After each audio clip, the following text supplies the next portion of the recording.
I am Hallie, 38 years old. At the Pentagon, I authorize national-level cyber strikes. But at my mother's dining table, I am just an unemployed daughter who needs to be taught a lesson. Colonel Miller, my mother's new boyfriend, just threw my $20,000 secure phone into the kitchen trash can because it vibrated during dinner. He jammed a finger slick with turkey grease into my face, the smell of alcohol reeking off his breath. In this house, I am the highest-ranking officer, and you freeloader, you are just a grunt. If you want dinner, you have to stand and serve me and my officers tonight. My mother just lowered her head, her hands trembling as she clawed at the tablecloth. He wants rank.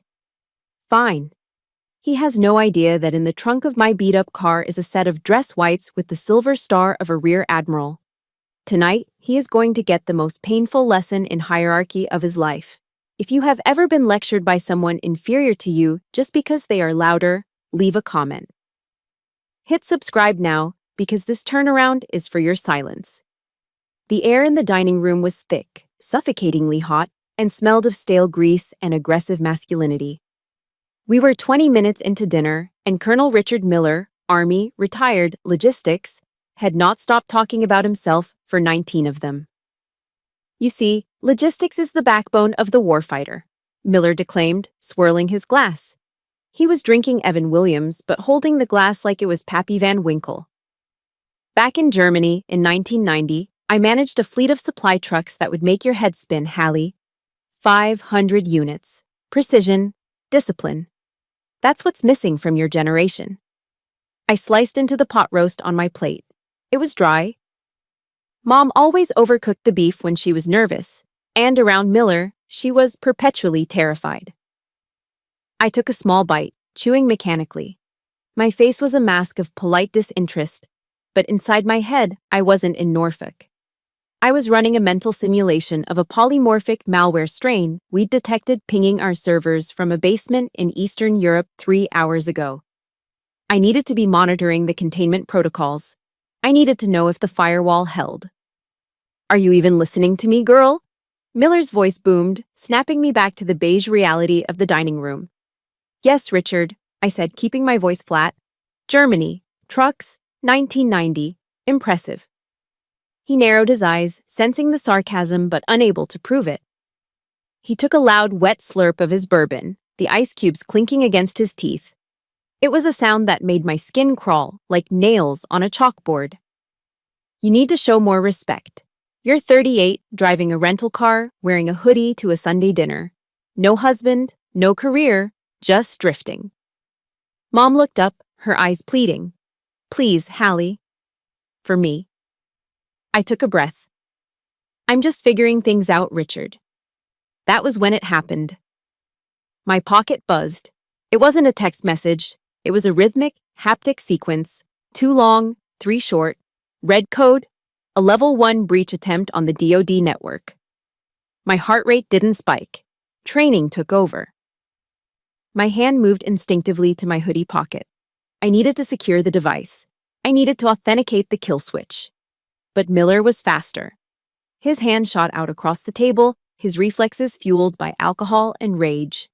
He snatched the black, heavy-duty encrypted device from my hand before I could unlock the biometric screen. I am talking, he roared. Give that back, I said, my voice dropping an octave. It wasn't a request. It was a command, the kind I used to silence a room of intelligence officers. Miller didn't like the tone. His face turned a mottled shade of crimson. You are addicted, he sneered, standing up and towering over the table. No discipline, no focus, just screens and toys.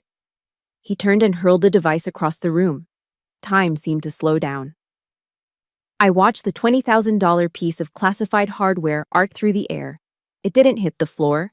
It landed with a wet, sickening thud right into the open kitchen trash can, which was currently filled with the remnants of tonight's cooking, congealed gravy, potato peelings, and the slimy red residue of canned cranberry sauce. Silence slammed into the room. The only sound was the hum of the refrigerator and my mother's sharp intake of breath. Richard, Mom whispered, her voice trembling. Quiet, Carol, Miller barked, not looking at her. He stared at me, his chest heaving, waiting for me to explode. He wanted a fight. He wanted me to scream so he could justify throwing me out. That is a lesson, Hallie. In the army, if a soldier couldn't follow basic instructions, we took away their privileges. You're a guest in my house, my rules.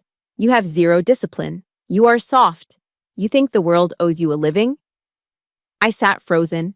My mind raced through the implications. The device was waterproof, rated IP68, but it was sitting in organic waste. If the biometric sensor got obscured by grease, I would have to use the emergency override, which would trigger a location flag to the Pentagon. They would see the asset was stationary in a residential zone. I looked at Miller. I saw a small, insecure man puffed up on cheap liquor and past glories, trying to dominate two women because he felt irrelevant in the real world. Every fiber of my being wanted to stand up, sweep his legs, and pin him to the linoleum floor until the military police arrived. I wanted to tell him that while he was managing trucks in safe zone Germany, I was coordinating drone strikes in active combat theaters. But then, the voice of Marcus Aurelius floated through the red haze of my anger. The best revenge is to not be like your enemy. If I fought him now, I was just the angry stepdaughter. If I fought him now, Mom would suffer the backlash when I left. I slowly unclenched my fists under the table. I took a deep breath, inhaling the scent of pot roast and fear. I stood up. I didn't slam my chair. I moved with the precise, fluid grace of a predator who decides not to kill today. "Where do you think you're going?" Miller demanded, swaying slightly. I walked past him. I didn't look at his face. I walked straight to the tall stainless steel trash can. I looked down. The black device was half submerged in red cranberry goop. I reached in.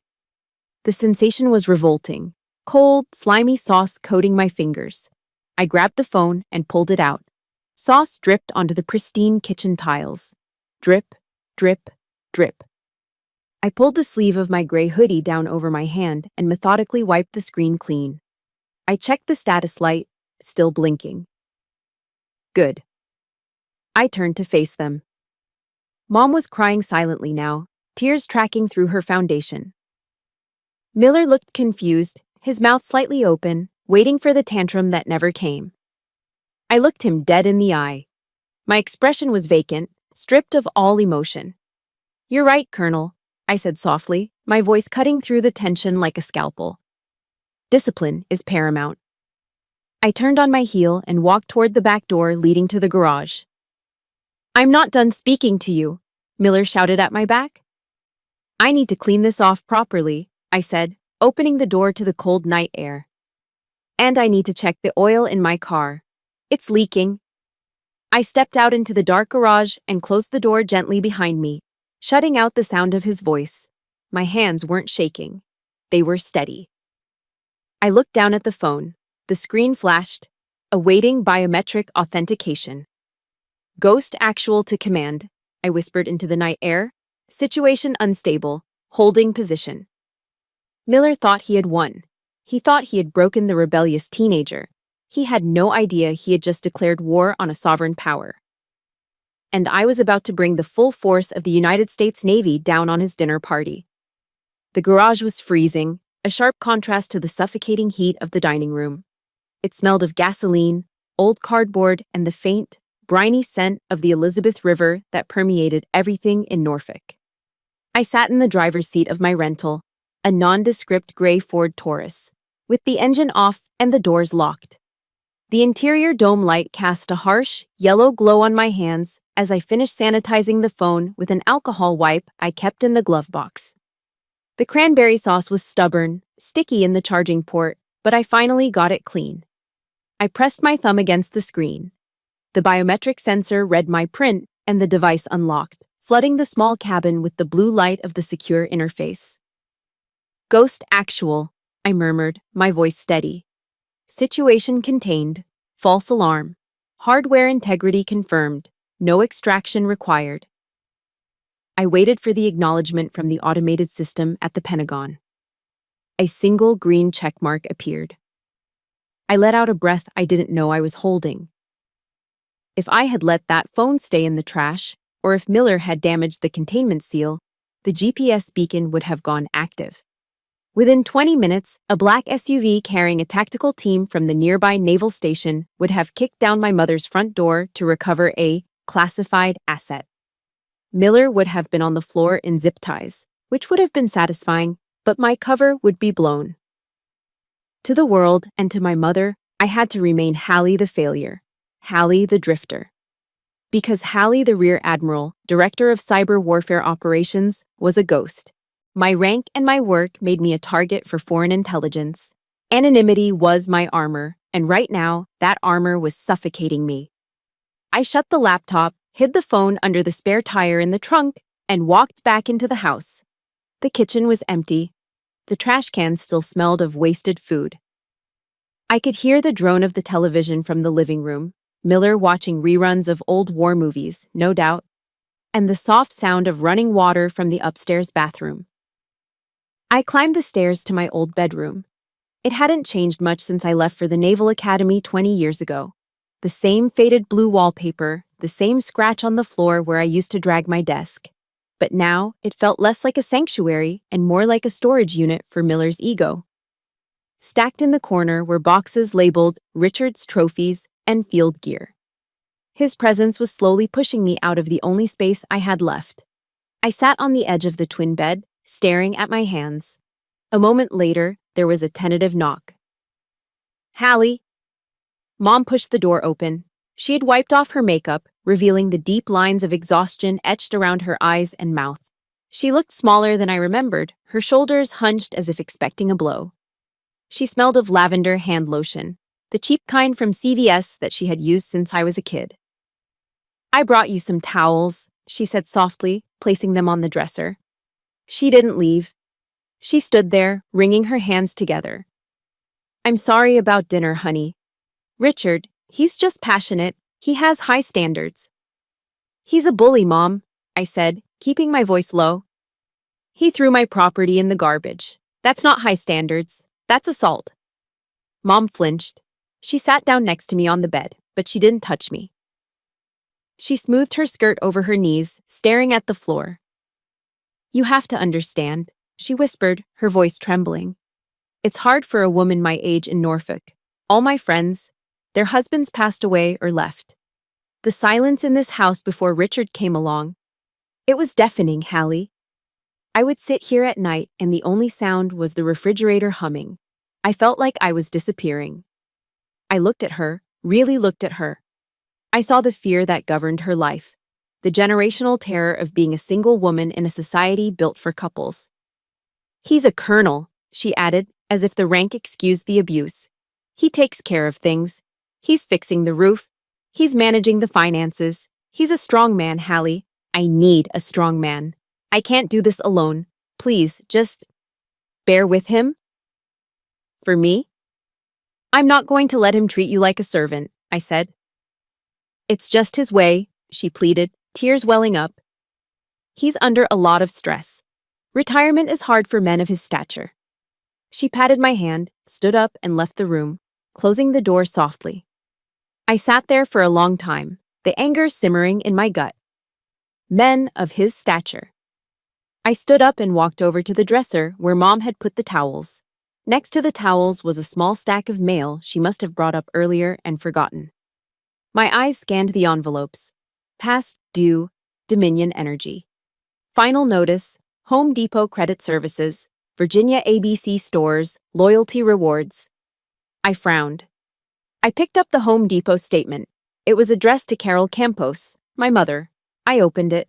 The balance was staggering, $12,000 in charges over the last 3 months. Lumber, high-end power tools, a $3,000 outdoor grill. And then I picked up the bank statement. My mother's pension deposit from her 30 years as a school teacher hit the account on the 1st of the month. By the 3rd, it was almost gone. Cash withdrawals, liquor store purchases, consulting fees paid to an LLC I didn't recognize. I felt a chill that had nothing to do with the drafty window. Miller wasn't rich. He wasn't even comfortable. He was broke. He was using my mother's credit, my mother's pension, and my mother's house to fund a lifestyle he couldn't afford. The colonel was financing his bourbon and his fake renovations on the back of a woman who was too afraid of being alone to check her own bank statements. He wasn't a patriarch. He was a parasite. He was gaslighting her into thinking she needed him while he was actively draining her life savings. I walked to the wall that separated my room from theirs. I could hear the muffled sounds of the TV turning off, followed by the heavy rhythmic snoring of Richard Miller. He was sleeping soundly, secure in his kingdom, believing he had successfully cowed the women in his life into submission. I looked down at the bank statement in my hand. My thumb traced the line showing a $400 withdrawal at a liquor store. "You picked the wrong house, Colonel," I whispered to the empty room. I thought about leaving. I could go back to DC, back to my clean, orderly apartment and my high-stakes war games. But if I left, he would bleed her dry. He would leave her with nothing but debt and a broken heart. I folded the statement and tucked it into my pocket. Mom asked me to stay to keep the peace. I would stay. But I wasn't going to keep the peace. I was going to bring a war. I lay down on the bed, staring at the ceiling, listening to the snoring through the wall. I wondered if my silence tonight had been a mistake. Had I enabled him? By not punching him in the face downstairs, had I given him permission to hurt her more? No, I told myself. Intel first, action second. I closed my eyes, but I didn't sleep. I lay there, waiting. I synced my breathing to the rhythm of the house, preparing myself. Tomorrow, I wouldn't be the daughter. Tomorrow, I would be the inspector. And Richard Miller was about to fail his inspection. The digital clock on the nightstand flickered. 11:04 p.m. 6 hours until dawn. Through the wall, the snoring stopped for a moment, then resumed, louder and more arrogant than before. He was sleeping the sleep of the unjust. Enjoy it, Richard. It's the last good night's sleep you're going to get. At 05 hours, the world in Norfolk was still pitch black. The only light came from the orange glow of the street lamps reflecting off the morning dew on the lawn. I was deep in a dreamless sleep, the kind of exhaustion-induced coma that only comes after a day of emotional warfare. Then the sound tore through the silence. Tweet, tweet, tweet. A silver coaching whistle, the kind gym teachers use. It was piercing, shrill, and coming from 3 inches away from my ear. I bolted upright, my heart hammering against my ribs, adrenaline flooding my system before my eyes could even focus. "Rise and shine, sunshine," Miller's voice boomed.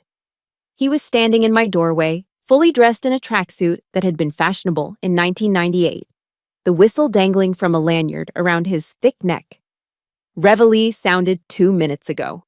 In my unit, you'd be peeling potatoes for a week for this lethargy. I blinked, the red digital numbers on the clock burning into my retinas. 5:02 a.m. It was Sunday.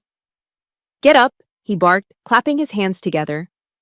"We run a tight ship here. I need the parade boots prepped for the display case, and the crabgrass in the backyard isn't going to pull itself. Move, move, move." 10 minutes later, I was sitting on the cold concrete steps of the back porch, shivering in my hoodie. In front of me sat a tin of black kiwi shoe polish, a cup of water, a bag of cotton balls, and an old, cut-up white t-shirt. Next to them were Miller's parade boots, a pair of Corcorans that looked like they hadn't seen a layer of wax since the Clinton administration. Miller stood above me, leaning against the doorframe, sipping from a mug that said, "Army Dade." The steam from his coffee curled into the cold air, smelling of hazelnut creamer and smug satisfaction. "You know," he started, lecturing to the backyard at large. "General Patton once said, 'A soldier without shiny shoes can't shoot straight.' It's about attention to detail, Hallie, something you clearly lack." I didn't look up. I dipped a cotton ball into the water, squeezed it out until it was just damp, and tapped it lightly into the hard wax. Small circles, I told myself. Tiny, concentric circles. Patton never said that. Patton said, "A soldier who won't save his money is a fool." But I didn't correct him. I just applied the polish to the leather toe cap. I fell into the rhythm. It was muscle memory from the Naval Academy. Plebe summer, Annapolis, 20 years ago.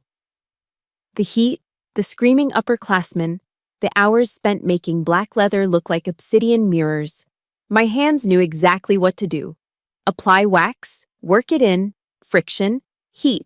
Wait for the haze, buff, repeat. "You're using too much water," Miller criticized, hovering over my shoulder. "You're going to waterlog the leather. God, didn't they teach you anything in that community college you went to?" I wasn't using too much water. I was executing a perfect bull polish. I kept my head down, my jaw set so tight my teeth ached. The leather began to transform. The dull, scuffed black surface started to deepen, reflecting the porch light above us. "See?" Miller scoffed, slurping his coffee. "You're too slow. No urgency. In the real army, we did that in 5 minutes." He had been a logistics officer. He managed spreadsheets for truck tires. He probably hadn't shined a boot himself in 3 decades. I finished the left boot. It was flawless. A black mirror. You could count your eyelashes in the reflection on the toe cap. I started on the right one. By the time the sun began to bleed gray light over the fence line, both boots were done. My fingers were stained black, but the boots looked like they belonged in a museum. I stood up, my knees cracking from the cold concrete, and picked them up by the heels. "Done," I said shortly. "Bring them to my study," he ordered, turning his back on me. "Let's see if they pass inspection." I followed him into the house. His study was a small room off the living room that he had converted into a shrine to his own mediocrity. There were photos of him shaking hands with people who looked like they wanted to be anywhere else. But my eyes went straight to the shadow box on the wall behind his desk. It was a glass-encased display of his career, his rank insignia, his unit patches, and his rack of ribbons. I froze. The arrangement was wrong. It was subtle, something a civilian would never notice, but to an 07 Rear Admiral, it was like seeing a stop sign printed in purple. He had placed the National Defense Service Medal, the pizza-stained ribbon that everyone gets just for breathing during wartime, above the Army Commendation Medal. It was a violation of the order of precedence. You don't put a participation trophy above a merit award. It told me everything I needed to know. He didn't respect the uniform. He respected the costume. He was a man who played soldier, who cared more about how the ribbons looked color-coordinated than what they actually meant. "Well," Miller's voice snapped me back. He was sitting in his leather chair, pointing at the desk. "Put them down." I placed the boots on the blotter. They were perfect. The black leather gleamed, capturing the reflection of the ceiling fan above. Miller leaned forward. He squinted. He picked up the left boot and turned it over in his hands. He ran his thumb aggressively across the toe cap, leaving a greasy smudge on the mirror finish I had just spent an hour creating. He frowned. He couldn't find a scratch. He couldn't find a pit. He couldn't find a swirl mark. The silence stretched. His face grew redder. He hated it. He hated that I was competent. He hated that the failure had produced perfection. He stood up, holding the boot. He walked around the desk to where I stood. He looked me up and down, then looked at the boot again. Suddenly, he dropped the boot onto the carpeted floor. Not placed it, dropped it. Then, he took his slippered foot and nudged it, hard, knocking it over so the pristine toe cap scuffed against the wooden leg of the desk. "Sloppy," he sneered. "I can see swirl marks from here, and you missed the welt along the sole." "This is amateur hour, Hallie. Typical. You do just enough to get by, never enough to excel." He sat back down and picked up his newspaper, dismissing me. "Take them back outside, strip them down, start over, and don't come back in until I can see my face in them." I looked at the boot lying on its side. I looked at the smudge his thumb had made. I wanted to scream. I wanted to tell him that I had inspected sailors on the flight deck of an aircraft carrier who had more discipline in their pinky finger than he had in his entire body.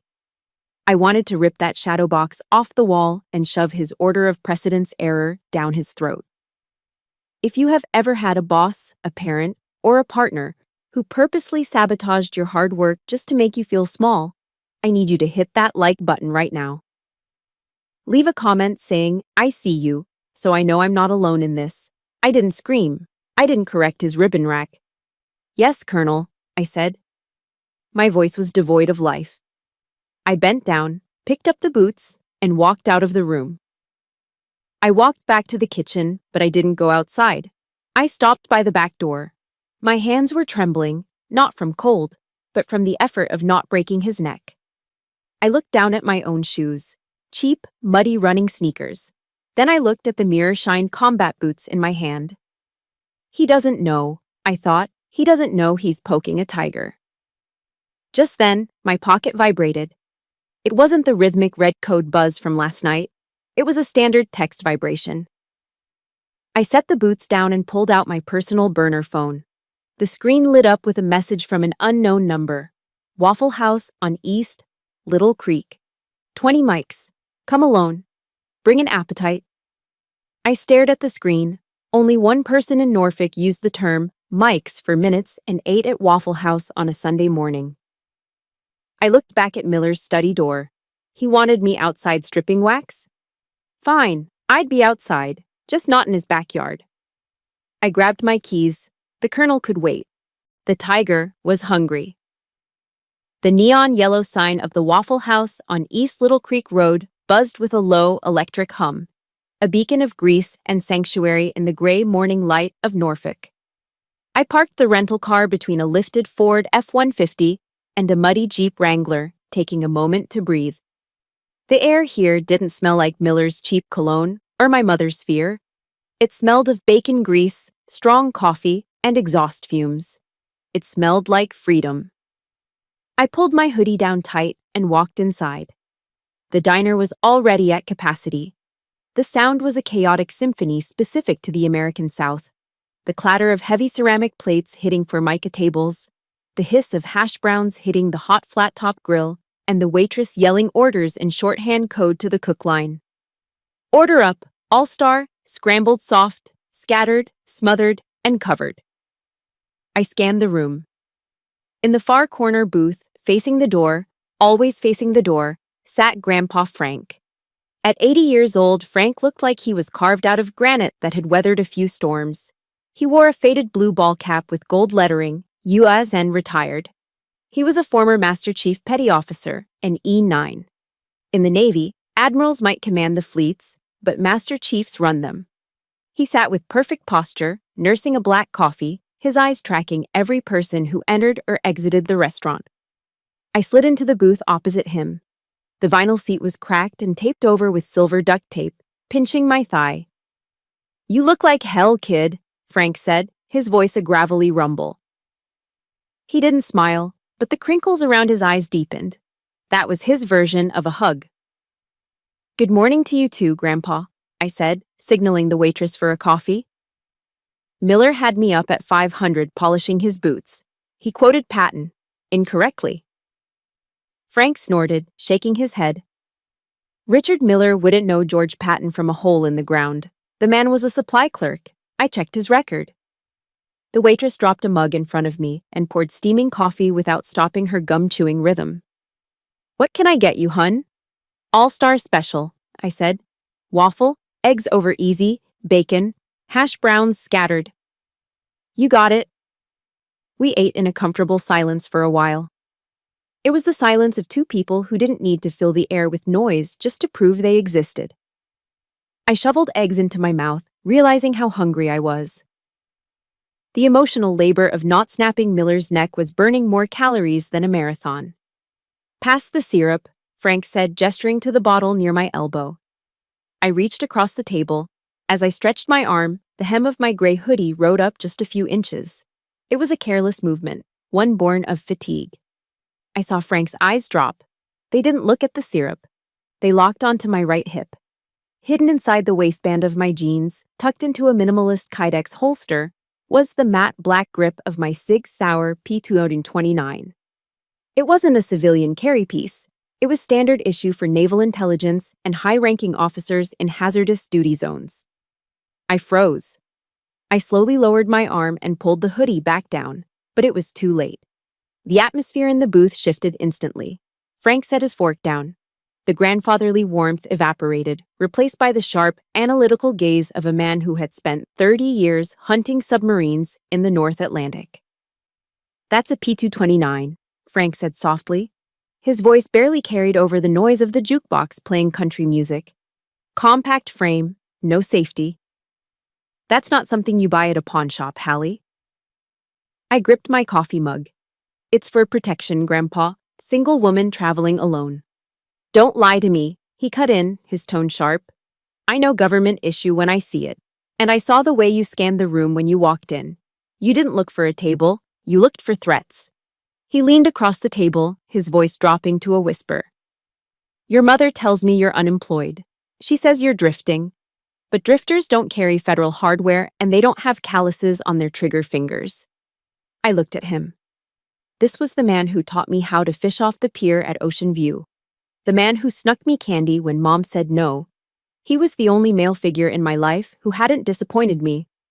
I decided to trust him. I leaned in, closing the distance between us over the sticky table. I'm not unemployed, Grandpa. I figured, he grunted. Intel? Cyber Warfare Command, I whispered. Frank raised an eyebrow. Officer? I nodded. Lieutenant, he guessed. Lieutenant Commander. I took a deep breath. I looked around to make sure no one was listening. The couple in the next booth was arguing about college tuition. The waitress was yelling about toast. We were safe. Oh, 7, I breathed. Frank froze. His coffee cup stopped halfway to his mouth. He stared at me, his blue eyes widening. He processed the code. 07, Rear Admiral, lower half. In the rigid hierarchy of the United States Navy, a Master Chief, an E9, is a god to the enlisted men. But an 07 is a star in the sky. It meant I outranked every single person on the naval base down the road. It meant I outranked Miller by a margin so wide it was comical. Admiral, Frank whispered, the word feeling strange on his tongue. Yes, Master Chief, I smiled faintly. Slowly, a look of absolute, unadulterated pride washed over his weathered face. It started at his chin, which trembled slightly, and moved up to his eyes, which suddenly grew wet. He looked at me, not just as his granddaughter, but as a superior officer who had climbed the mountain he had spent his life guarding. He started to straighten up, his instinct to stand at attention kicking in. Don't, I hissed, putting my hand on his forearm. Sit down, Grandpa. Please, I'm deep undercover here. To Mom. To Miller. I have to be the failure. Frank relaxed, but his demeanor changed. He looked at me with a profound new respect. He sat taller. Oh, 7, he muttered to himself, shaking his head and chuckling. Holy hell! My granddaughter is a flag officer, and that idiot Miller, that pompous colonel, he has you scrubbing his floors. He thinks I'm undisciplined, I said, stabbing a piece of bacon. He's a fool, Frank spat. He's an 06 who never saw combat, barking orders at an admiral. If he knew, God, if he knew, he'd have a stroke right here in the syrup. He can't know, I said seriously. Not yet. I need to get Mom out. I need to expose him for the fraud he is, but I can't blow my cover until I have the leverage to crush him completely. Frank nodded slowly. The old Master Chief was back, strategizing. He reached out and covered my hand with his own. His palm was rough, like sandpaper, but warm. You know your Bible, Hallie? He asked. Some of it. Proverbs 17:28, Frank quoted from memory, his voice steady and low. Even a fool who keeps silent is considered wise. When he closes his lips, he is deemed intelligent. He squeezed my hand. You're doing the right thing, Admiral. Let him talk. Let him brag. Let him dig his hole. He picked up his coffee cup and toasted me. Give him enough rope, Hallie, Frank said, a mischievous glint in his eye. Give him enough rope, and that son of a bitch will hang himself before dessert is served. I smiled, genuinely, for the first time in 24 hours. Roger that, Master Chief. We finished our breakfast in a new kind of silence, a conspiracy of two. I wasn't alone anymore. I had backup. And as we walked out into the parking lot, I checked my phone. A text from Miller. Be home by 1400. I'm hosting a dinner party. You're helping. I showed the screen to Frank. He read it and laughed, a dry barking sound. There it is, Frank said, opening his car door. there's the rope. I pulled the Ford Taurus into the driveway at exactly 1400 hours. The house looked normal from the outside, a standard two-story brick colonial in the suburbs of Norfolk. But inside, I knew a storm was brewing. I stepped through the front door and was immediately hit by the chemical sting of lemon pledge. The house didn't smell like home, it smelled like desperation. My mother was on her hands and knees in the foyer, furiously scrubbing a scuff mark on the hardwood floor that I couldn't even see. "Missed a spot, Carol." Miller's voice drifted from the living room. "Presentation is everything. If the perimeter looks sloppy, the command looks sloppy." I walked in. Miller was standing in the center of the room, hands on his hips, surveying his domain. He was wearing khakis and a polo shirt tucked in so tight it looked painful. He looked like every micromanaging middle manager I'd ever fired, but with more hair gel. "You're late," he said, checking his watch. "I said 1400, it is 1402. "Traffic on I-64, I lied smoothly. "What's going on, Richard? Why is Mom scrubbing the floor like a recruit?" Miller puffed out his chest. "We are hosting dignitaries tonight, Hallie. Real officers. I ran into Major Henderson at the PX this morning. Good man, young, impressionable. I invited him and two of his captains over for dinner. They need mentorship. They need to hear from someone who has actually led men in the field." I suppressed the urge to laugh. He was inviting active duty officers over so he could hold them hostage with his boring, exaggerated war stories while feeding them my mother's cooking. It was an ego-feeding ritual, nothing more. "That sounds nice," I said neutrally. Miller narrowed his eyes. He walked over to me, invading my personal space. He smelled of aftershave and arrogance. "It's not just nice, Hallie. It is an opportunity. An opportunity for you to see what success looks like. Because looking at you..." He gestured vaguely at my hoodie and jeans. "It's clear you have no idea." "Here we go." "My friend Bob," Miller continued, his voice taking on that lecture tone I loathed. "His daughter, Brenda, she's your age. You know what she does? She's a nurse practitioner. She saves lives. She works 12-hour shifts. She bought her own house last year, a nice house, not a rental." He paused for effect, letting the comparison hang in the air like a foul odor. "And then there's you," he sneered. 38 years old, drifting, unemployed, living out of a suitcase. Do you know how embarrassing it is for me? When people ask what my stepdaughter does, what am I supposed to say? That she plays on her computer all day? My mother stood up slowly, wiping her hands on her apron. Her eyes were red. "Richard, please, Hallie is just taking a break. She's smart." "Smart?" Miller laughed. It was a cruel, barking sound. "Smart people have careers, Carol. Smart people have ranks. Smart people don't wear hoodies to Sunday dinner." He turned back to me, his face hardening. "Which brings me to tonight. These men coming over, they are professionals. They are United States Army officers. I will not have you sitting at my table looking like a vagrant and bringing down the collective IQ of the room." I felt a cold calm settle over me. It was the same icy focus I felt before authorizing a strike package. "So, you want me to stay in my room?" "No." Miller smiled, and it was a smile devoid of warmth. "I need this dinner to run smoothly. Your mother is a terrible hostess when she's nervous, and she's always nervous. So, you're going to make yourself useful. For once." He pointed a thick finger at my chest. "You are not eating with us. You're going to serve." I blinked. "Excuse me?" "You heard me," Miller said, enjoying this. "I want you in black slacks and a white button-down shirt. If you don't have them, go buy them with whatever allowance your mother slips you. You will pour the wine. You will clear the plates. You will keep the water glasses full. And most importantly..." He leaned in closer, his voice dropping to a menacing hiss. "You will not speak. Especially not about military matters. I don't need you piping up with some ignorant comment you read on a blog and embarrassing me in front of my subordinates. You are the help tonight, Hallie. Do you understand? You are invisible." My mother let out a small, strangled sob. "Richard, you can't ask her to do that. She's your daughter. She's family." "She is a freeloader," Miller roared, spinning on her. And in this house, freeloaders work for their keep. If she wants a roof over her head tonight, she earns it. Unless she's too good for honest work. Is that it, Hallie? Are you too good to serve those who serve their country? I looked at him.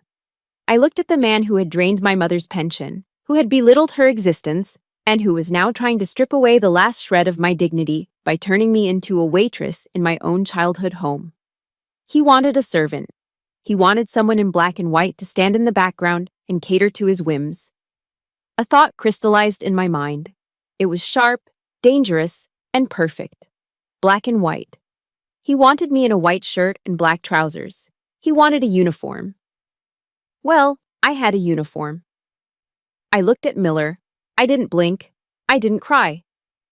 I let a slow, terrifyingly calm smile spread across my face. "You're right, Colonel," I said softly. Miller looked surprised. He had expected a fight. He had expected tears. "I haven't been contributing enough," I continued, my voice steady. "You want me to serve? I'll serve. I'll make sure tonight is a dinner those officers will never forget." "Good," Miller grunted, though he looked slightly suspicious of my sudden compliance. "Black and white, hair back, no jewelry, and silence." "Understood," I said. "Silence is golden." I turned to my mother. "It's okay, Mom. Don't worry. I just need to run out for a bit. I need to go pick up my uniform." "Make it quick," Miller snapped, turning back to inspect a dust mote on the television stand. "They arrive at 1800. If you aren't standing at attention with a bottle of wine in your hand when the doorbell rings, don't bother coming back." "Oh, I'll be here," I promised. I walked out the front door, my car keys jingling in my hand. Miller thought he had broken me. He thought he had reduced me to the help. He thought he was the apex predator in this ecosystem because he shouted the loudest. He had absolutely no idea that he had just ordered a rear admiral to put on her dress whites. I got into my car and backed out of the driveway. I wasn't going to the mall to buy a waiter's outfit. I was going to the nearest Flying J truck stop to use the showers and change into the garment bag currently resting in my trunk. He wanted rank. I'd bring him rank. He wanted a uniform. I'd bring him the finest uniform in the United States Navy.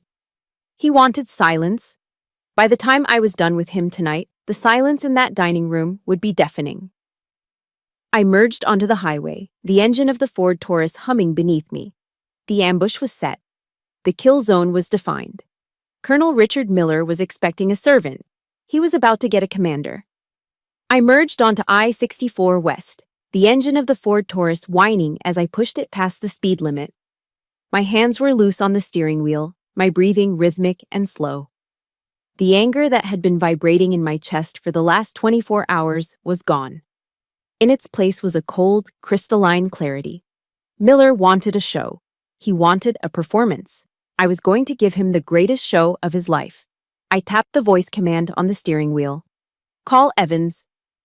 The line rang once. "Lieutenant Commander Evans," a crisp voice answered. No pleasantries. Evans was my flag aide, a man I had handpicked from the Office of Naval Intelligence. He knew that when I called from the burner line, the world was usually burning.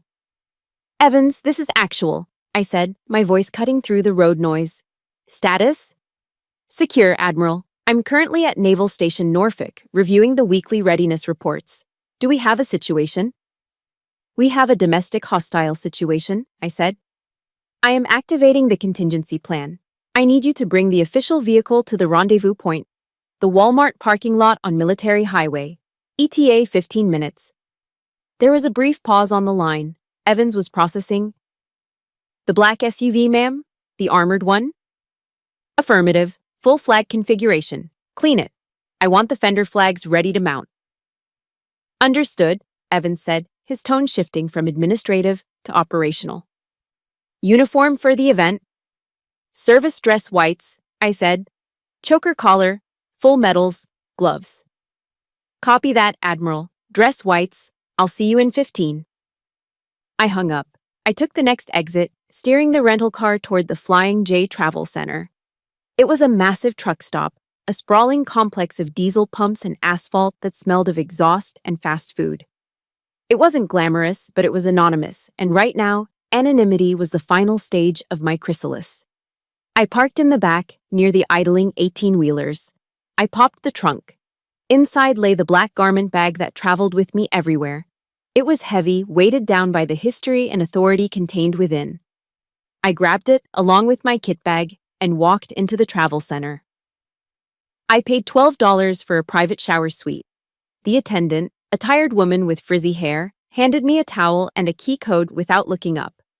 I locked the door to the small, tiled room. It smelled of industrial bleach and cheap soap. I hung the garment bag on the hook behind the door and unzipped it. The sound of the zipper was loud in the small space. Zip! Inside, the white fabric gleamed under the fluorescent lights, the service dress white uniform. It was the most formal, most uncomfortable, and most commanding uniform in the United States Navy. I stripped off the gray hoodie. I threw it into the corner. That hoodie was Hallie the stepdaughter. That hoodie was the woman who cleaned toilets and got yelled at for eating too slowly. I took off the jeans. I took off the sneakers. I stood there for a moment, looking at myself in the mirror.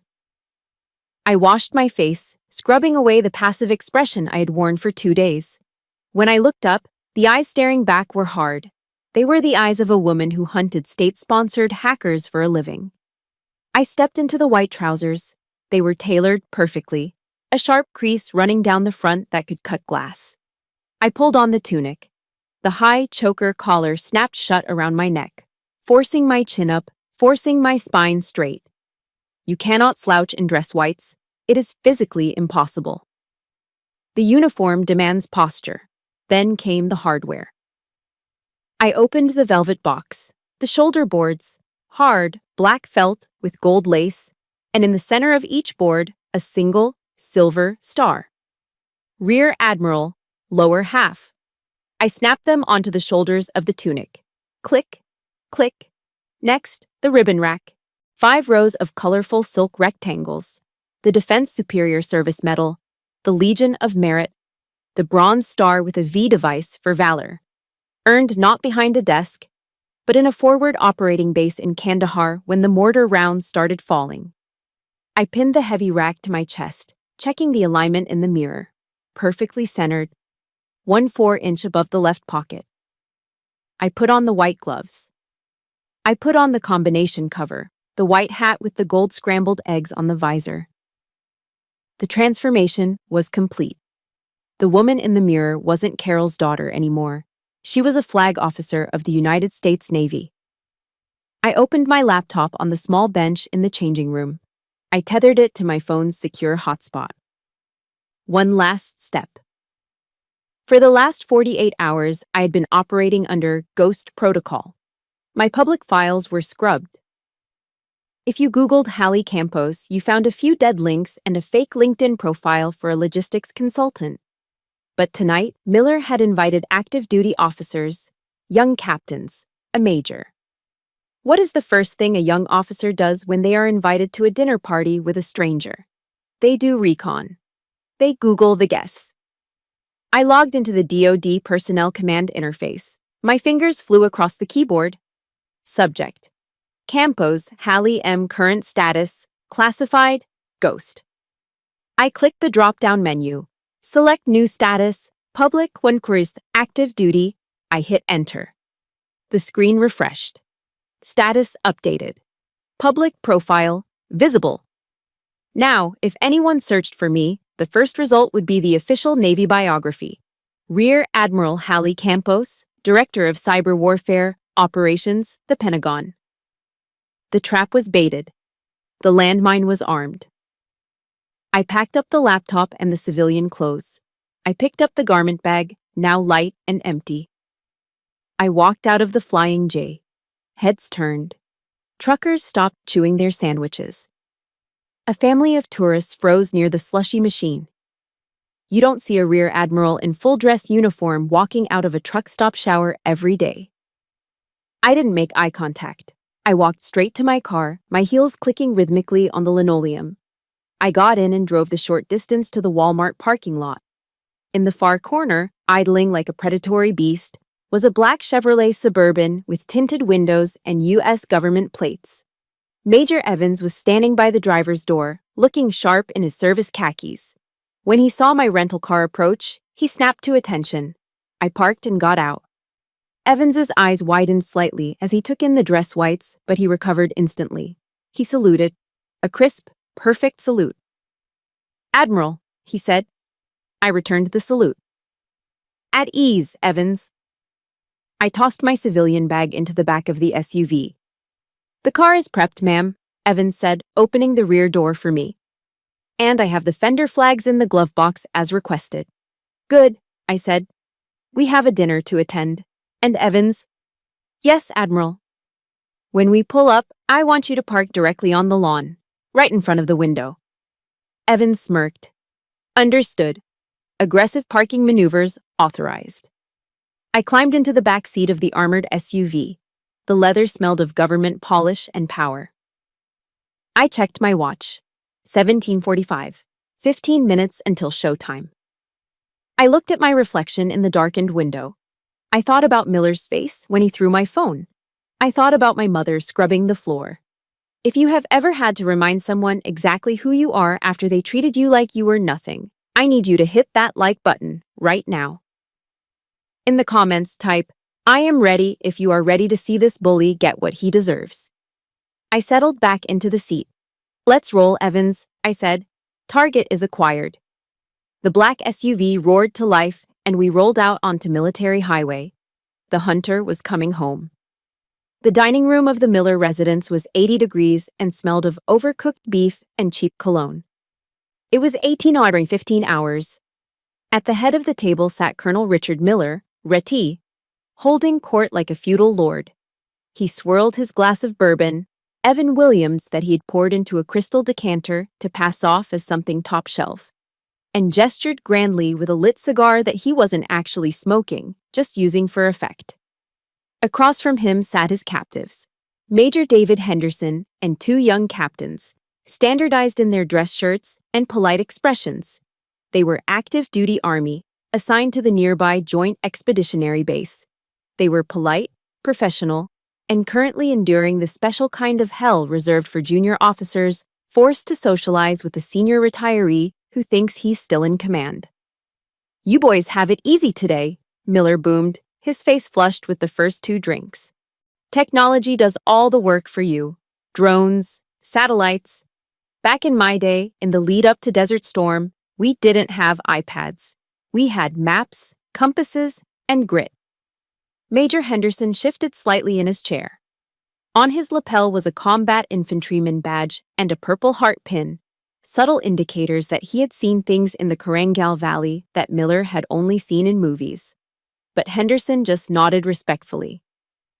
"Logistics is the art of war, gentlemen," Miller continued, oblivious to the boredom radiating from his guests. "I remember a night in Frankfurt. The convoys were stalled. Snowstorm. Command was panicking. I walked out there, no coat, just my sidearm, and I directed traffic for 6 hours. Saved the entire operation." One of the captains, a young woman named Rodriguez, glanced discreetly at her watch. Miller caught the movement. "Am I boring you, Captain?"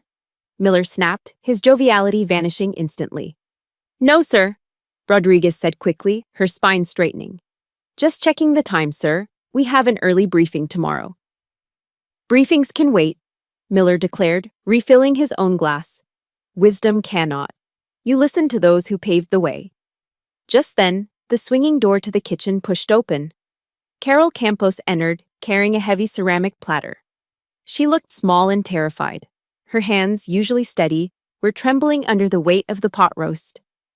The meat was gray and fibrous, surrounded by mushy carrots and potatoes that had been boiled into submission. The smell of burnt onions wafted off the plate. "Dinner is served," Carol whispered, placing the platter in the center of the table. Miller stared at the roast. He didn't pick up the carving knife. He looked at the meat, then he looked at Carol, and then he looked at the table setting. The silence stretched, agonizing and long.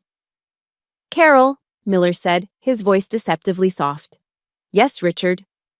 "Where are the linens?" Carol froze. Her eyes darted to the empty spaces next to the forks. Oh my goodness, I left them in the dryer. I was just so worried about the gravy. Miller slammed his hand onto the table. The silverware jumped. The crystal decanter rattled. Unbelievable, Miller hissed, shaking his head as he looked at the officers. You see what I have to deal with? Simple instructions, napkins, forks, food. It's not nuclear physics, Carol. It is basic household management. Major Henderson looked down at his plate, his jaw tightening. Sir, it's really no problem. We don't need. I demand standards in my house, Major. Miller cut him off, pointing a finger at Carol. Go get the napkins, and try not to burn the house down on your way back. God, the women in this house are useless. Carol flinched as if she had been struck. She mumbled an apology and hurried back into the kitchen, wiping a tear from her cheek. The air in the room was now so thick with tension it was hard to breathe. The captains looked at their shoes. They were warriors, trained to fight insurgents, but they were helpless against a domestic bully protected by the rank of a retired colonel. Miller picked up the carving knife and sawed into the roast. It was dry. Flakes of meat crumbled off the bone. Dry, Miller muttered loud enough for everyone to hear. Of course, like eating leather. He slapped a slice of meat onto Henderson's plate. So, Miller said, changing the subject as if he hadn't just verbally assaulted his partner. You asked about the stepdaughter earlier, Hallie. Henderson cleared his throat, grateful for the pivot. Yes, sir. You mentioned she's staying with you? Miller laughed. It was a wet, hacking sound. Staying? She's leeching. That's what she's doing. He took a large gulp of bourbon. 38 years old, Miller said, leaning in as if sharing a conspiracy. Unmarried, no kids, no career. She drives a rental car and wears clothes that look like she pulled them out of a dumpster. A complete failure to launch.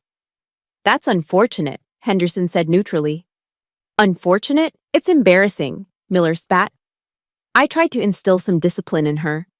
I had her up at 500 today polishing my boots. You should have seen her. Pathetic. No attention to detail. I bet she's never worked a hard day in her life. He stabbed a potato with his fork. I told her she couldn't eat with us tonight, Miller announced proudly. I told her if she wants to stay under my roof, she needs to earn her keep. So, I'm having her serve dinner. Waitress duty. The female captain, Rodriguez, looked up, her eyes widening. Sir? You're making your stepdaughter serve us? Ideally, yes. Miller smirked. She's late, of course. Typical. Probably crying in her car somewhere because I raised my voice. But when she gets here, don't hold back, gentlemen. If your water glass is empty, snap your fingers. If you drop your fork, make her pick it up. She needs to learn humility. She needs to understand that in the real world, there are leaders and there are servants. And she is a servant. Miller leaned back, satisfied with his monologue. He felt powerful. He felt in control.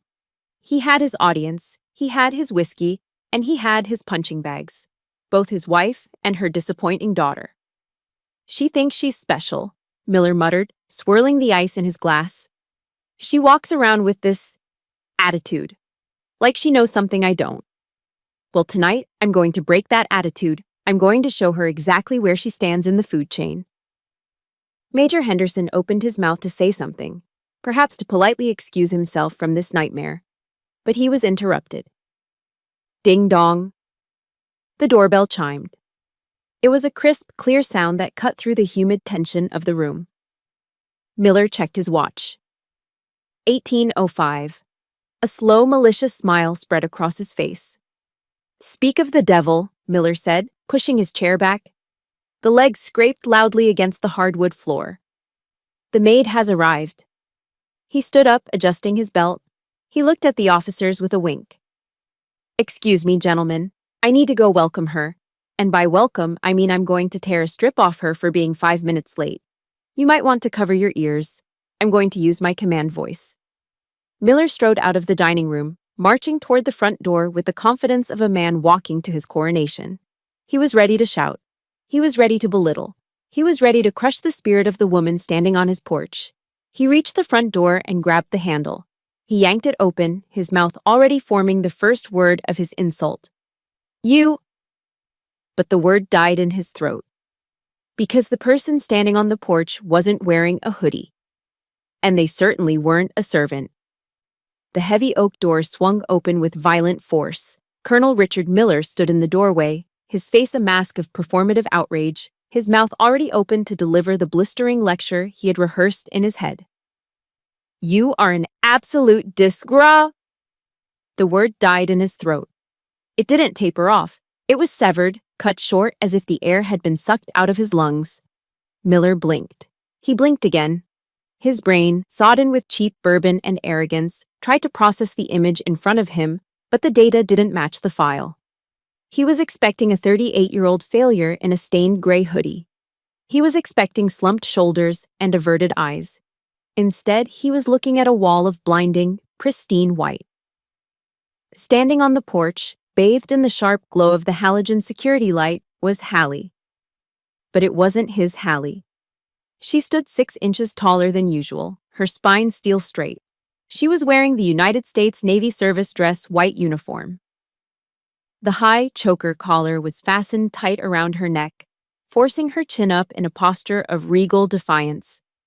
The fabric was immaculate, tailored to a terrifying precision that no costume shop could replicate.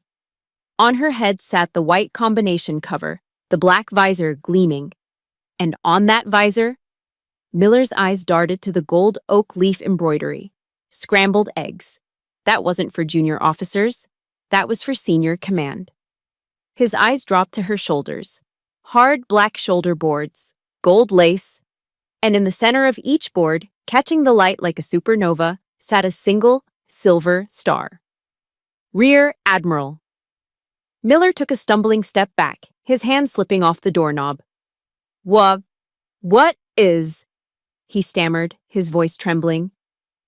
Behind Hallie, parked aggressively on the front lawn with 2 wheels crushing his beloved azaleas, was a massive black Chevrolet Suburban. The engine was idling with a low, predatory rumble.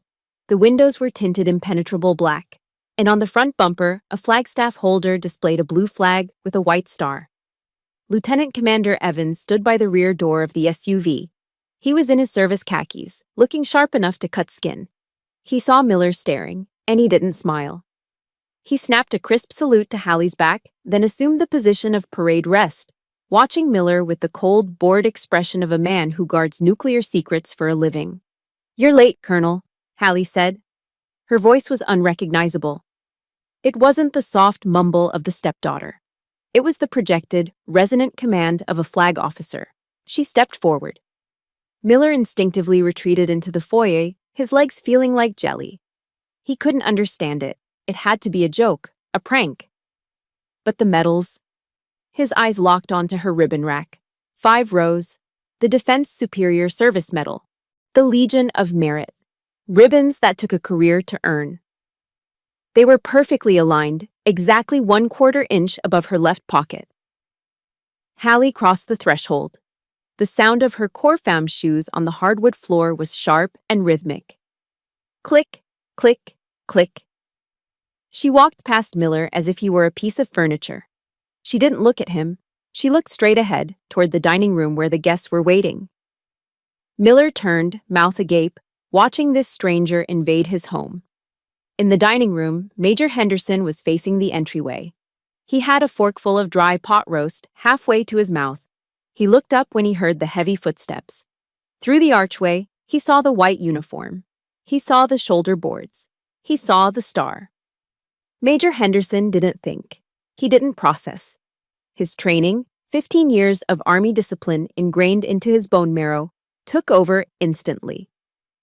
The muscle memory of a soldier overrides everything, even confusion. The fork clattered onto his plate with a loud clang. Henderson shot out of his chair like he had been electrocuted. His chair tipped over backward, crashing loudly onto the floor, but he didn't flinch. He stood ramrod straight, chest out, chin in, eyes locked forward. "Room! Attention!" Henderson bellowed. His voice was a thunderclap that shook the crystal in the cabinet. The 2 young captains, who had been sipping their water, scrambled. They didn't ask questions. If a major yells, "Attention," you stand up.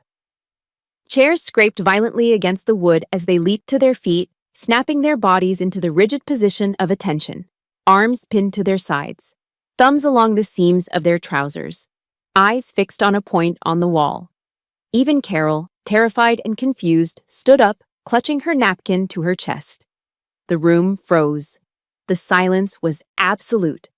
The only sound was the hum of the refrigerator and the rhythmic clicking of Hallie's heels as she walked into the dining room. She stopped at the head of the table. She stood there for a moment, letting the image burn into their retinas. She was a monolith of white and gold. The room felt smaller with her in it. The air felt thinner. Miller stumbled into the room behind her, looking like a disheveled waiter who had lost his tray. He looked at Henderson standing at attention. He looked at the captains who were sweating, terrified that they were out of uniform in the presence of a flag officer. "Major," Hallie said softly. She didn't yell. She didn't have to. "Admiral!" Henderson barked, his eyes wide with a mixture of shock and awe. "Ma'am!" "At ease, gentlemen," Hallie said. The three officers relaxed slightly into parade rest, feet shoulder-width apart, hands behind their backs. But they didn't sit. You never sit until the Admiral sits. Hallie slowly began to peel off her white gloves. She pulled the left one off, finger by finger, the fabric sliding against her skin with a soft whisper. Then, the right. She slapped the gloves into her left palm and placed them neatly on the table, right next to the bowl of mushy carrots. She turned her head slowly to look at Miller.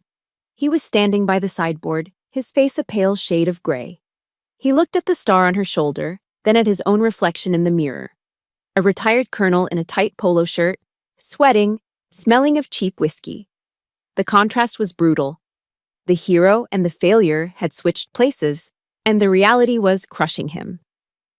"Hallie," Miller croaked, his voice cracking. I didn't." "Admiral Campos," Hallie corrected him. Her tone was sub-zero. "And you are currently in violation of Article 133 of the UCMJ, Colonel. Conduct unbecoming an officer and a gentleman." Miller flinched. "You invited these officers here for a lesson in leadership," Hallie continued, walking slowly around the table. She ran a finger along the edge of the dining chair, the one she wasn't allowed to sit in. "You told them I was a servant. You told them I was a failure. You told them I needed to be taught humility." She stopped in front of Major Henderson. "Major, has Colonel Miller been instructing you on his logistics triumphs in Germany?" "Yes, Admiral," Henderson said, staring straight ahead. "Did he mention that his command was a supply depot that failed 3 consecutive inspections in 1991? Henderson's eyes flickered. "No, ma'am." Hallie turned back to Miller. He was shrinking. He was physically shrinking against the wall. The legend he had built, the brave colonel, the war hero, the patriarch, was dissolving like sugar in hot water. "I apologize for being late," Hallie said, addressing the room but keeping her eyes locked on Miller. "Colonel Miller told me he needed someone to serve dinner. He wanted black and white. He wanted silence." She stepped closer to Miller. He smelled of fear now. "I decided to wear my own black and white," she whispered, gesturing to her uniform. "And as for silence, I think you've done enough talking, Richard." She reached into her pocket and pulled out the Home Depot credit card statement she had taken from her mother's room. She dropped it onto the table next to her gloves. "This dinner is over," Hallie declared. "Major Henderson, you and your officers are dismissed. You have my gratitude for your patience with this charade." "Thank you, Admiral," Henderson shouted. "Let's go, captains." The 3 officers grabbed their covers and practically ran out the front door, desperate to escape the blast radius. The front door slammed shut. Now it was just Hallie, her mother, and the man who had called her a failure. Hallie looked at Miller, who was trembling, clutching the back of a chair for support. The arrogant bully was gone. In his place was a sad, broken old man who had just realized that the servant he tried to crush was the one holding the hammer. Hallie turned to her mother. "Pack a bag, Mom," she said gently. "We're leaving. And we're taking the Admiral's car." The front door clicked shut, sealing the 3 of us inside a silence that felt heavy enough to crush bone. The sound of the officers' cars peeling out of the driveway faded into the distance, leaving only the hum of the refrigerator and the shallow, ragged breathing of Richard Miller. He was leaning against the sideboard, his knuckles white as he gripped the edge of the mahogany wood. The color had drained from his face, leaving it a sickly, pasty gray. He looked less like a colonel and more like a cornered animal, realizing the cage door had just locked. "Hallie," Miller started, his voice trembling. He tried to force a smile, but it came out as a grimace. "Hallie, honey. Listen. It was a joke. A test. You know, the military method, breaking you down to build you up." I didn't blink. I simply took one step forward. The sound of my heels striking the floor echoed like a gunshot. "Admiral Campos," I corrected him. My voice was low, devoid of any warmth. "And you are currently standing before a superior officer while intoxicated, Colonel. In the active fleet, I would have you tossed in the brig for Article 133 of the Uniform Code of Military Justice. Conduct unbecoming an officer and a gentleman. Do not insult my intelligence by calling this a test." Miller flinched. The reference to the UCMJ hit him harder than a physical blow. For a man whose entire identity was wrapped up in his past rank, having the military legal code weaponized against him was his ultimate nightmare. I didn't know," he stammered, sweat beading on his forehead. "Your mother?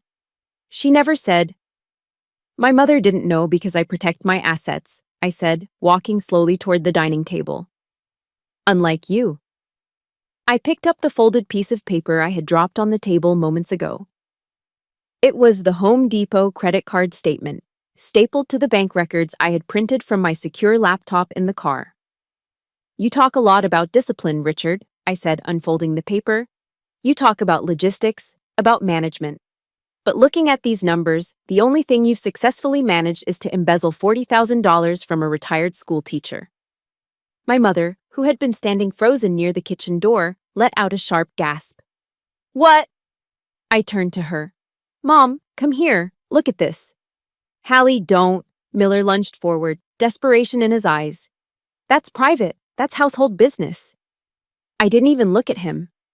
I just raised my hand, palm out, fingers flat, in a universal gesture to halt. The command authority radiating off me was so intense that Miller stopped dead in his tracks, panting. I handed the papers to my mother. "Look at the dates, Mom," I said gently. "The roof repairs that cost $5,000, there was no contractor. The money was withdrawn in cash at a casino in Atlantic City.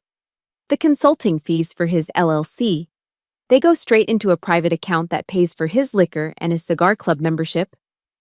Mom's hands shook violently as she held the statement. She squinted at the lines, her reading glasses slipping down her nose. "Home Depot. $3,000, she whispered, reading the line item. "Richard, you said that was for the lumber to fix the porch." Miller licked his lips, his eyes darting around the room, looking for an exit that didn't exist. It was an investment, Carol. Tools, high-grade equipment. I'm building equity in the house." "You bought a big green egg grill and a patio set," I cut in ruthlessly. "I saw them in the shed. They're still in the boxes.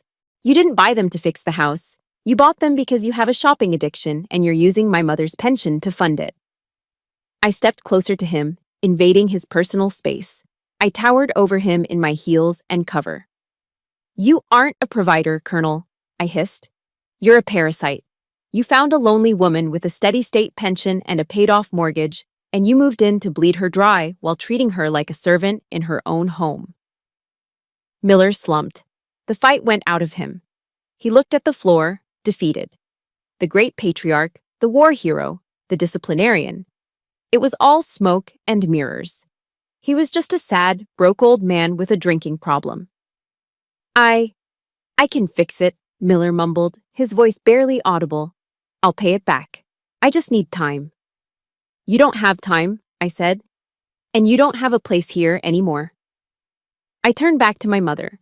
She was staring at Miller, but the fear was gone from her eyes. It had been replaced by a profound, heartbreaking pity. She looked at the man she thought was her protector and saw him for what he really was, a liability. "Mom," I said, softening my tone. My driver is outside. We are going to the Marriott downtown. I've already booked a suite. We're going to order room service. You're going to take a long bath. And tomorrow morning, my legal team will be here to serve him with an eviction notice and a forensic audit demand. Carol looked at me. She looked at the white uniform, the stars, the strength.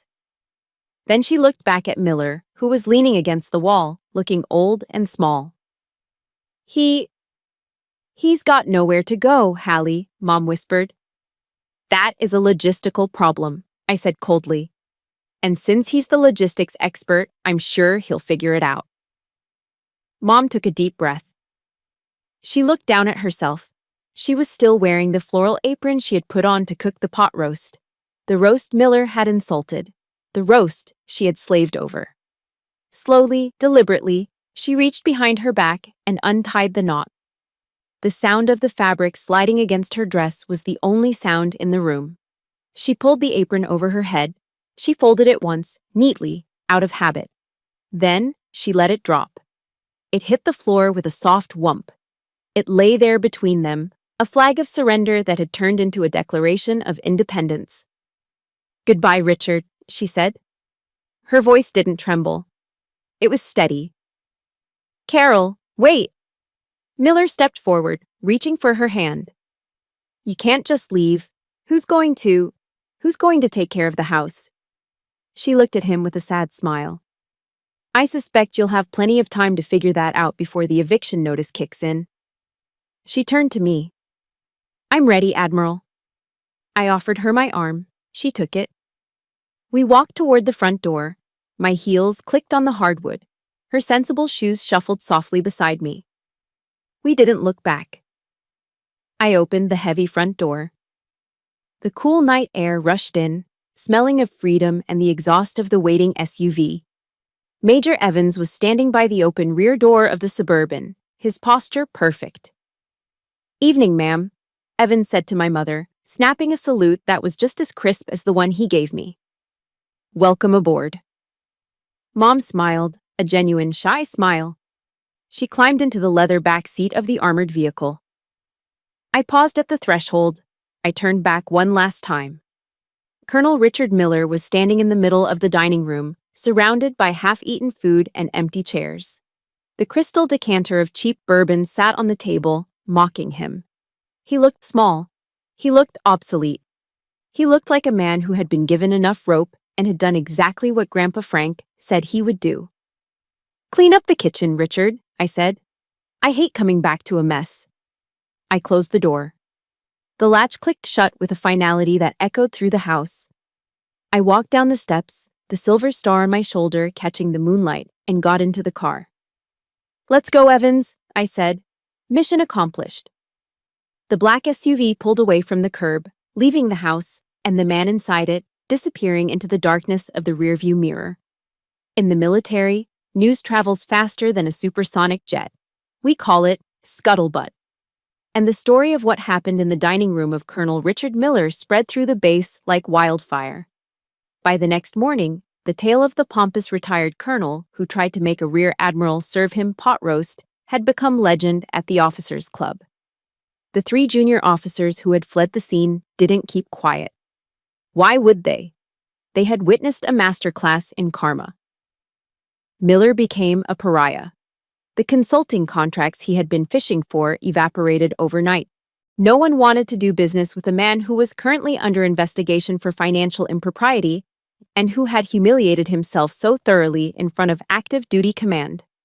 I heard through Evans that Miller ended up accepting a full permanent retirement to avoid a deeper probe into his finances. He was left alone in that big, echoing house in Norfolk. The last I heard, the lawn was overgrown, the parade boots were gathering dust, and the only company he had was his bottle of Evan Williams. He had wanted to be the king of his castle, and now he was the sole inhabitant of his own ruin. But I didn't spend much time thinking about Richard Miller. I was too busy watching my mother come back to life. 6 months later, the spring sun was shining over Alexandria, Virginia. I stood on the back patio of the small, charming townhouse I had helped Mom rent. It was only 10 miles from the Pentagon, close enough that I could stop by for dinner, but far enough that she had her own independence. Mom was down in the garden, wearing a sun hat and gardening gloves, pruning a massive bush of blue hydrangeas.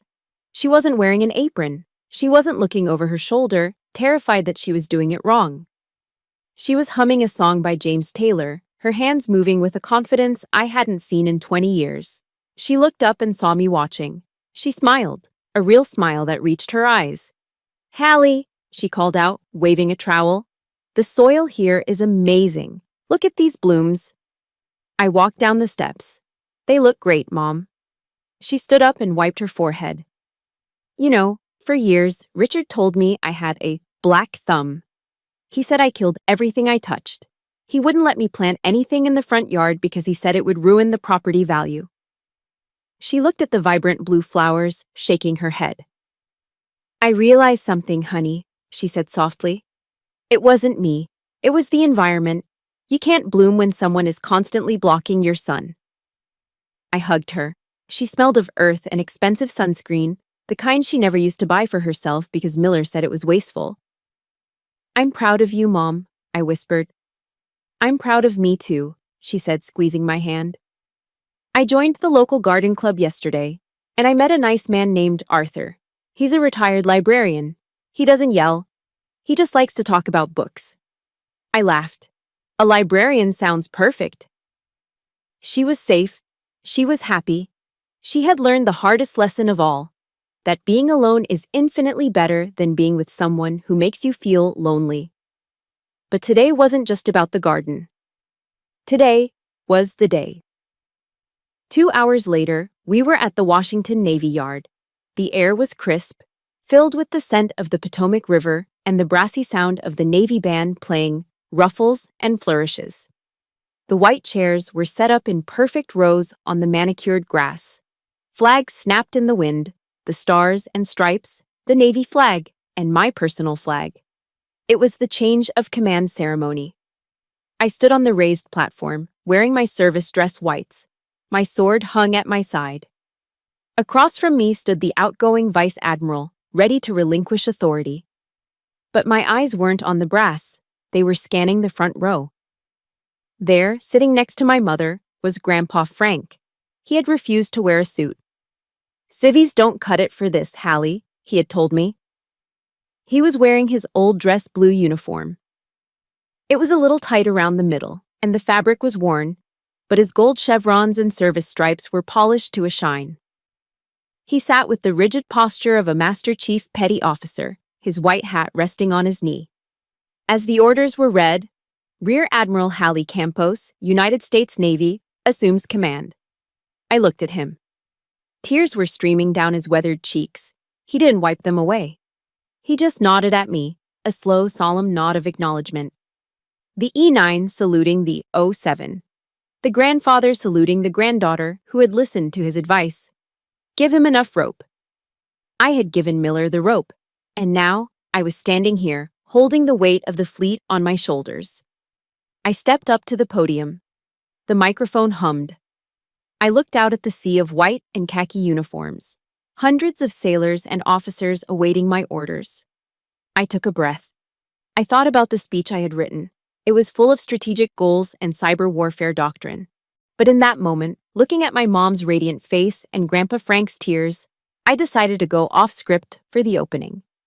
"Distinguished guests, shipmates, family," I began, my voice echoing across the yard. Abraham Lincoln once said, "Nearly all men can stand adversity, but if you want to test a man's character, give him power." I paused, letting the words hang in the air. "I have learned recently that power is not about who has the loudest voice in the room," I continued. "It is not about who can belittle others to make themselves feel big. It is not about demanding respect while giving none." I thought of Miller, alone in his empty house. True power is the discipline to remain silent when a fool is speaking. True power is the quiet confidence of competence. And above all, true power is the ability to protect those who cannot protect themselves. I looked directly at my mother in the front row. "We serve," I said, my voice strengthening. not to be served, but to ensure that freedom and dignity are preserved for everyone, whether that is on the digital battlefield or at our own dining room tables. I snapped the folder shut. "I am ready to relieve you, sir," I said to the outgoing admiral. "I stand relieved," he replied, saluting. "I assume command." The boatswain's pipe whistled, a high, piercing sound that signaled the transfer of authority. The band struck up "Anchors Aweigh." As the music swelled and the applause broke out, I looked up at the blue sky above the nation's capital. I felt a profound sense of peace. The anger was gone. The need for validation was gone. I didn't need Miller to know I was a success. I didn't need to prove anything to anyone anymore. I was Hallie Campos. I was a daughter. I was a granddaughter. And I was the admiral. And as I walked down the aisle, passing Grandpa Frank, he leaned in and whispered one last thing, loud enough for only me to hear. "You look sharp, Admiral. No swirl marks on those shoes." I smiled. "No swirl marks, Master Chief, just a perfect reflection." The sun was shining. My mother was laughing. And the silence in my heart was no longer heavy. It was the silence of a calm sea after a long, hard storm. My war with Colonel Miller is finally over. But I know many of you are fighting your own battles right now. Maybe it's a boss who steals your credit, a relative who talks down to you, or someone who mistakes your silence for weakness. Remember, silence isn't surrender. It's just reloading. If my story gave you the strength to stand a little taller today, please hit that subscribe button and join our ranks. We share stories of justice here every day. And tell me in the comments, what is your silver star moment? I want to hear how you won your war. This is Admiral Campos, signing off.